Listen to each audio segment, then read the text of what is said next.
O Congresso e o Supremo discutem alternativas para o pagamento dos precatórios no país. De Brasília, Luciana Verdolim. Olha, a proposta orçamentária para o ano que vem já está no Congresso Nacional e precisa ser aprovada até o fim de dezembro. O salário mínimo previsto é de R$ 1.169, sem aumento, acima da inflação.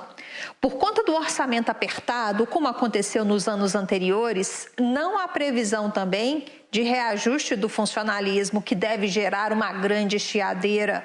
Para o fundo partidário, que causou muita polêmica agora neste ano, o Ministério da Economia está fazendo a previsão de destinar 2 bilhões e 128 milhões de reais.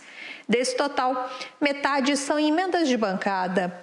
O orçamento está sendo classificado como fictício. A proposta, no entanto, segundo o secretário especial do Tesouro, Bruno Funchal, só muda se houver acordo para alterar, por exemplo, as regras para pagamento dos precatórios. De novo, a gente vai ter um ano difícil, acho que foi falado várias vezes aqui que com os precatórios, sem nenhuma solução, a gente não vai conseguir fazer nenhum tipo de ampliação de política pública, muito pelo contrário, talvez até reduzir políticas públicas, e é isso que a gente é dessa forma que a gente vai trabalhar, tá? Com despesas discricionárias menor, a cada vez mais enxuto. O orçamento não prevê recursos extras para o novo Auxílio Brasil, que vai substituir o Bolsa Família. A promessa do governo é aumentar o benefício em pelo menos 50%. Ontem, os presidentes da Câmara, Arthur Lira, e do Senado, Rodrigo Pacheco, se reuniram com o presidente do Supremo Tribunal Federal, o ministro Luiz Fux, para discutir a questão dos precatórios, que são aquelas dívidas do governo que a Justiça já determinou que sejam pagas. O valor chega a 89 bilhões de reais.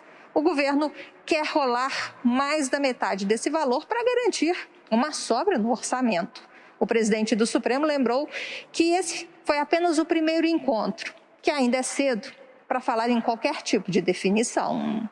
Ela foi exatamente uma reunião com os presidentes do Senado e da Câmara, no afã de o Conselho Nacional de Justiça fazer uma mediação nessa questão tão tormentosa como vai ser a questão dos precatórios. Uma conversa ainda preliminar, ainda muito embrionária. O presidente do Senado, Rodrigo Pacheco, disse que conta com o Supremo, mas explicou que a estratégia para avançar nessa questão ainda está sendo discutida. O Supremo Tribunal Federal e o próprio CNJ são instituições que agem muito por provocação. Então, nós vamos avaliar se a solução deve ser a partir de uma provocação para que haja uma decisão ou se pode o próprio CNJ já modular os efeitos da decisão do Supremo Tribunal Federal e permitir que se compatibilize a necessidade do pagamento dos precatórios com a possibilidade concreta de orçamento que nós temos para isso. O orçamento prevê ainda um rombo nas contas públicas no ano que vem de 50 bilhões de reais, sendo que o limite previsto é de 170 bi. O PIB, o Produto Interno Bruto Brasileiro, deverá crescer 2,51%, enquanto que a inflação prevista para o ano que vem é de 13,5%. Mesmo sem definição de reajuste de servidor, o governo admite a retomada dos concursos. A previsão é de 41 mil novas vagas em órgãos públicos, agências reguladoras e no Ministério da Educação. Não há previsão de prorrogação do chamado auxílio emergencial. A avaliação do governo é de que, com o avanço da vacinação, será possível manter a atividade econômica.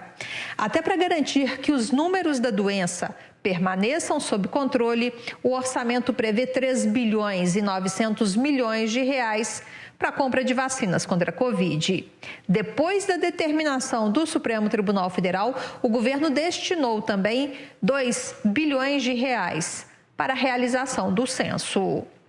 De Brasília, Luciana Verdolim.